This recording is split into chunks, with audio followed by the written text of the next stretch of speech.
세계 안보에 한 획을 긋는 사건이 발생하면서다 세계 모든 나라는 이스라엘에 집중하고 있습니다. 철벽방어라는 아이언돔을 세상에 알렸고 이제는 아이언돔과는 비교가 안 되는 아이언빔을 세계에 알리고 있기 때문입니다. 아이언빔은 레이저 무기를 통해 자국의 방공 시스템을 구축한 것을 일컫습니다. 또 레이저 무기는 단점보다는 장점이 많은 무기체계라서 세계 여러 나라들이 도전하고 있지만 기술의 벽 앞에 좌절하고 있는 상태였습니다. 그래서 일부 몇 개의 나라를 제외하고는 레이저 무기를 개발할 수 있는 나라는 얼마 안 됩니다. 이처럼 군사용 레이저 무기가 방공 무기 체계로 개발이 된다면 어떠한 공격 무기들도 완벽에 가깝게 막아낼 수 있게 됩니다. 그런데 이런 무기를 한국의 반도체 기술로 개발하고 있습니다. 그것도 현재 최고의 기술력을 보유한 미국과 수년 내 경쟁할 수 있을 만큼 뛰어난 기술력을 보유한 상태입니다. 2020년 12월 국방과학연구소는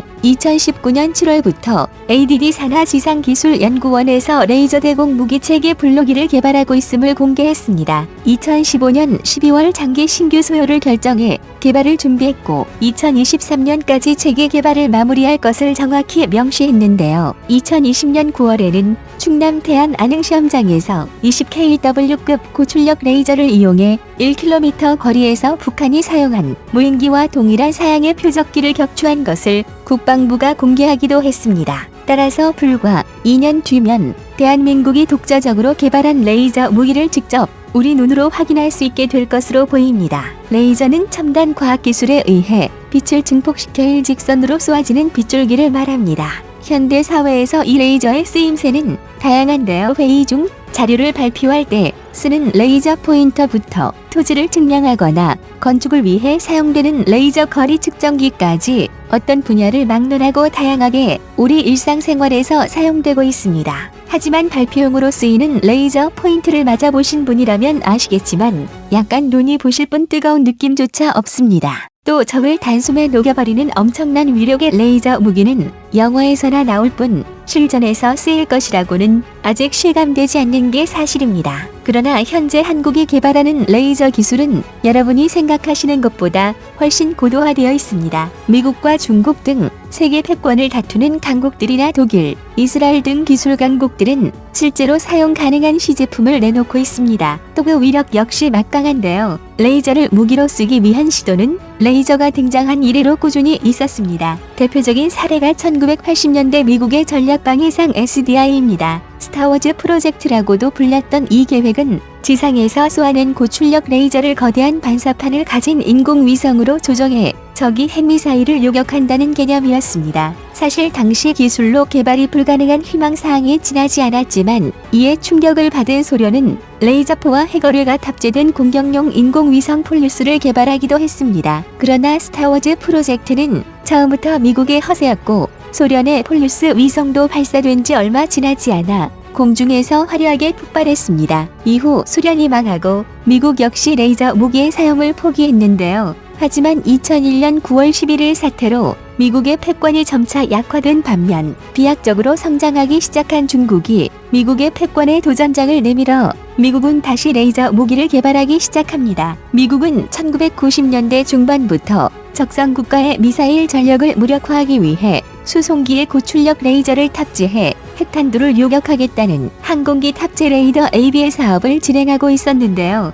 ABL 에어본 레이저를 통해 MD 체계를 한 단계 끌어올려 압도적인 전력 우위를 유지하겠다는 것이었습니다. 그러나 수메가와트에 달하는 고출력 레이저를 수초간 발사해 적 미사일을 파괴하겠다는 이 야심찬 프로젝트는 16년 동안 50억 달러의 예산을 사용했음에도 처참히 실패하고 말았습니다. 시제품의 유효 사거리인 300km는 적이 방공망 안쪽인데 크고 느린 수송기가 살아남기 힘들었기 때문이었습니다. 하지만 이를 계기로 미국의 레이저 무기 연구는 더욱 박차를 가하기 시작했는데요. 사업이 실패한 원인이 레이저 때문이 아니라 레이저를 탑재하는 플랫폼이었으니 조금 더 작은 출력의 레이저 무기를 함정이나 전투기 차량에 탑재해 보조장비로 쓰는 방향으로 개발을 선호했기 때문입니다. 2010년대를 전후로 다양한 형태의 차량 탑재형 레이저 무기가 개발되기 시작했는데 출력은 20에서 50kW급이었지만 그것만으로도 소형 드론이나 소형 미사일 레이더, 항공기를 무력화시키기에 충분한 위력을 낼 수 있었습니다. 반면 우리 연구진도 오래전부터 이런 추세를 파악하고 있었는데요. 그리고 레이저 무기의 기술 수준이 충분히 성숙해지자 레이저 무기를 개발할 것을 군과 정부에 요구했고 본격적인 레이저 무기 개발이 시작된 겁니다. 그 결과 이제는 세계 정상급 나라들과 비교할 정도로 뛰어난 기술력을 확보한 상태입니다. 2019년 한화 디펜스는 지난 2011년부터 3년간 개발한 레이저 폭발물 처리기를 언론에 공개했습니다. 1.3kW급 레이저를 이용해 지뢰나 급조 폭발물 사제 폭탄 등을 300m 떨어진 거리에서 안전하게 해체할 있는 장비입니다.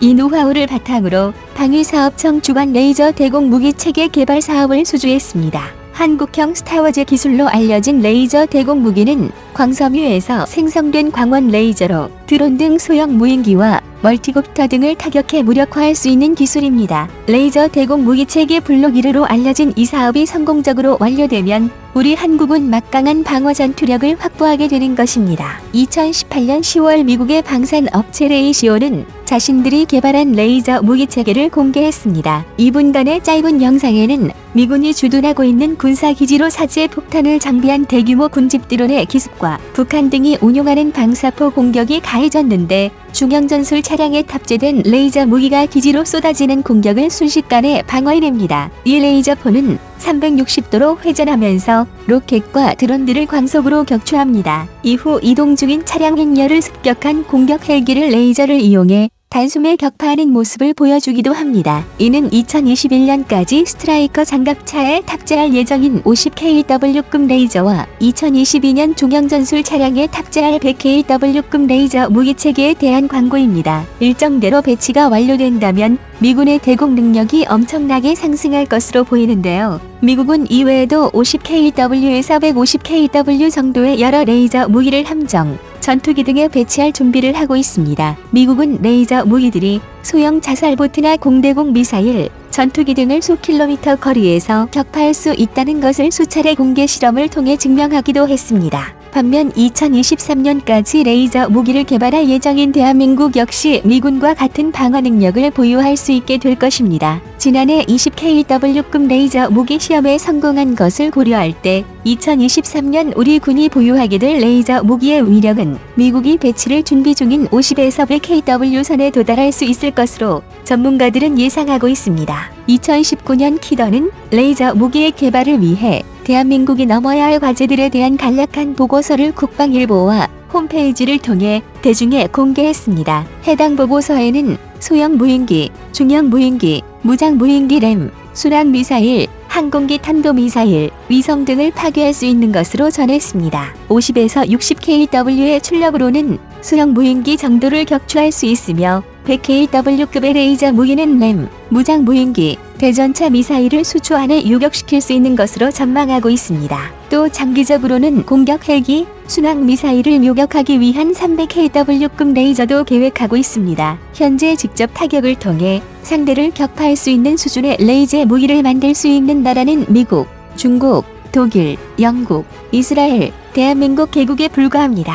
러시아의 레이저 무기 체계는 정확한 출력이 공개되지 않았고 터키의 경우 대한민국이 수년 전 개발한 폭발물 처리기보다 출력이 낮은 무기를 2019년에서야 개발했습니다. 즉 레이저 무기는 최고의 군사 강국이나 선진국들만 만들 수 있는 최첨단 무기라는 것이죠. 그런데 이와 함께 세계의 많은 군사 강국들이 레이저 무기에 집중하는 이유는 따로 있는데요. 그 이유는 바로 엄청난 가성비와 방어 능력에 있습니다. 레이저 무기는 한 발에 수천원 수준에 불과한 전기만 사용합니다. 발당 수천원의 레이저가 수억을 호가하는 미사일과 무인기를 격추시킬 수 있고 수천억을 호가하는 전투기도 파괴시킬 수 있습니다.